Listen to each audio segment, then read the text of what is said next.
भाइयों और बहनों, पवन सिंह ने नेहला पर दहला मारा था, लेकिन बीजेपी ने नेहला पर इक्का मार दिया। शाबाश बेटा। आज प्रधानमंत्री नरेंद्र मोदी ने काराकाट क्षेत्र में थे। उनकी फ्रंट फुट बैटिंग से पवन सिंह चारों खाने चित हो गए। अच्छा, पवन सिंह अपना नचनिया बजनिया वाला टीम लेकर काराकाट में बहुत सारा शो किए, प्रदर्शन किए, भीड़ जुटाए, लेकिन महफिल नरेंद्र मोदी लूट के लेकर चले गए। क्या बात है सर, क्या बात, ये बात है। पवन सिंह काराकाट सीट पर हार जाते हैं तो उनके ऊपर में एक कहावत बिल्कुल फिट बैठेगी, धोबी का कुत्ता न घर का न घाट का। अबे साले, तभी मेरा माफ करना, गुस्से में इधर उधर निकल। मैं व्यक्तिगत किसी के ऊपर में हमला नहीं कर रहा हूं, ये कहावत मैं बोल रहा हूं। इससे बड़ा झूठ हमने नहीं सुना। बीजेपी से टिकट लौटाने के बाद पवन सिंह को ऐसा लग रहा था कि वो जीत जाएंगे, लेकिन अब सारा पासा उल्टा पड़ गया है। ऐसा ना हो कि पवन सिंह हार जाए, गुड बाय, गया। और उनके ऊपर में एक और कहावत फिट बैठेगी। अर्ज कीजिएगा, दिल के अरमां दिल में ही रह गए, दिल के अरमां दिल में ही रह गए, हम तो बीजेपी छोड़कर बिखर गए। तो नमस्कार दोस्तों, मैं हूं जीत आर्या और आप सभी देख रहे हैं भोजपुरी मरिचा। फ्रेंड्स, ही मरिचा खाए वाला ना हा, रगड़े वाला हा, तो जम के रगड़ा ही वीडियो में बनल रही।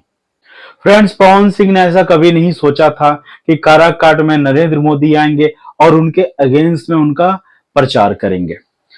ये तो होना ही था, क्योंकि बीजेपी कुछ दिन पहले ही पवन सिंह को अपने पार्टी से निष्कासित कर दिया है, निकाल दिया है। कम से कम 6 साल के लिए तो पार्टी से बाहर ही रहेंगे।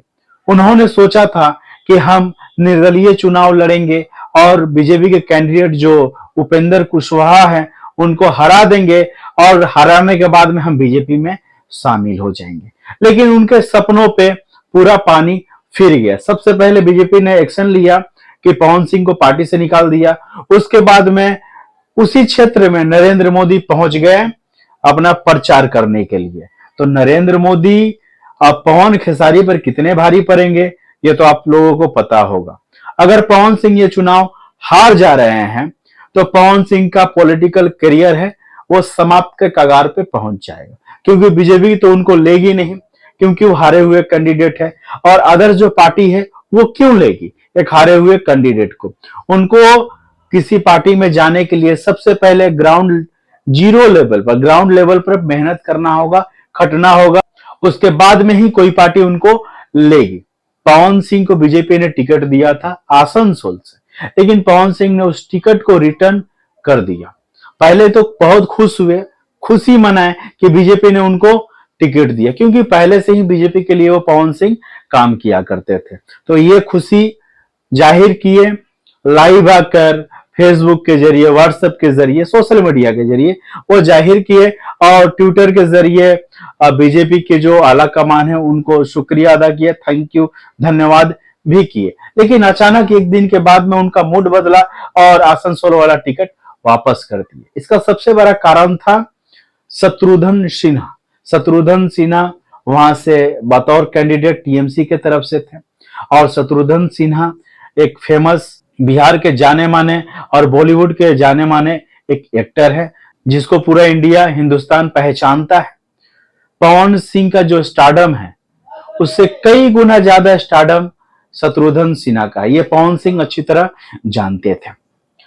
और दूसरा कारण था पवन सिंह का गाना, जो लहंगा चोली वाला गाना तो गाते हैं, ये तो था ही। उसके बाद में उनका गाना था बंगाल की महिलाओं के ऊपर में। इन सब गानों में बंगाल की जो महिलाएं हैं उसको अपमानित किए थे वो किसी न किसी जरिए, और ये टॉपिक मिल गया टीएमसी को और उन्होंने पवन सिंह को घेर लिया। तो पवन सिंह को लगा ना, गलत जगह से टिकट मिल गया है, वहां से लड़ेंगे तो हो सकता है कि शायद हार जाए। 2 कारण था, एक शत्रुघ्न सिन्हा, दूसरा उनका खुद का किया हुआ पाप। जो पहले गाना गाए थे उसी का परिणाम उनको भोगना पड़ा टिकट मिलने के बाद में। तो संग संग टिकट बीजेपी को रिटर्न कर दिए। पार्टी ने भी पूछा कि माजरा क्या है, कारण क्या है, तो साफ साफ बोल दिए कि वो आसनसोल से चुनाव नहीं लड़ेंगे, वो बिहार से किसी सीट से लड़ना चाहते हैं। तो बीजेपी ने भी मना कर दिया कि हम दूसरी जगह से आपको सीट नहीं देंगे। तो ये बात काफी दिन तक चला। पवन सिंह गुस्सा होकर निर्दलीय चुनाव का ऐलान कर दिए कि हम काराकाट से चुनाव लड़ेंगे। उनकी प्लानिंग थी कि चुनाव जीतने के बाद में वो बीजेपी में शामिल होंगे, लेकिन उससे पहले बीजेपी ने उनको पार्टी से निकाल दिया। और सबसे बड़ी मुसीबत नरेंद्र मोदी बने हुए हैं, जो काराकाट क्षेत्र में प्रचार करने के लिए पहुंच गए और काफी सारा काराकाट और उसके आसपास क्षेत्र के लिए तोहफा भी दिया उन्होंने। तो हो सकता है कि इसका खमियाजा पवन सिंह को भुगतना पड़े। वहां खेसारी लाल यादव, भोजपुरी के तमाम बड़े बड़े आर्टिस्ट पहुंचे, लेकिन देखना रहेगा कि किसमें कितना जोर है, किसमें कितना दम है। पवन सिंह को आसनसोल से ही चुनाव लड़ना चाहिए था बीजेपी के तरफ से। अगर चुनाव वहां से हार भी जाते तो पार्टी उनको सपोर्ट करती अगले चुनाव के लिए, जिस तरह स्मृति ईरानी ने किया था अमेठी में। और राहुल गांधी के खिलाफ में पहली बार जब चुनाव लड़ी वो हार गई।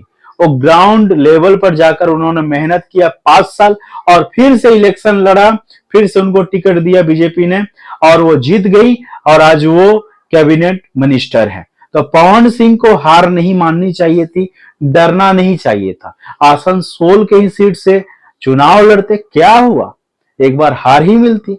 मनोज तिवारी भी साइकिल छाप से, मतलब समाजवादी पार्टी से, अखिलेश यादव की जो पार्टी है उसके तरफ से टिकट मिला हुआ था। मनोज तिवारी हार गए पहली बार, तो क्या हुआ, आज दिल्ली के प्रदेश अध्यक्ष है और बीजेपी के एक बड़े नेता में से उनकी गिनती होती है दिल्ली में।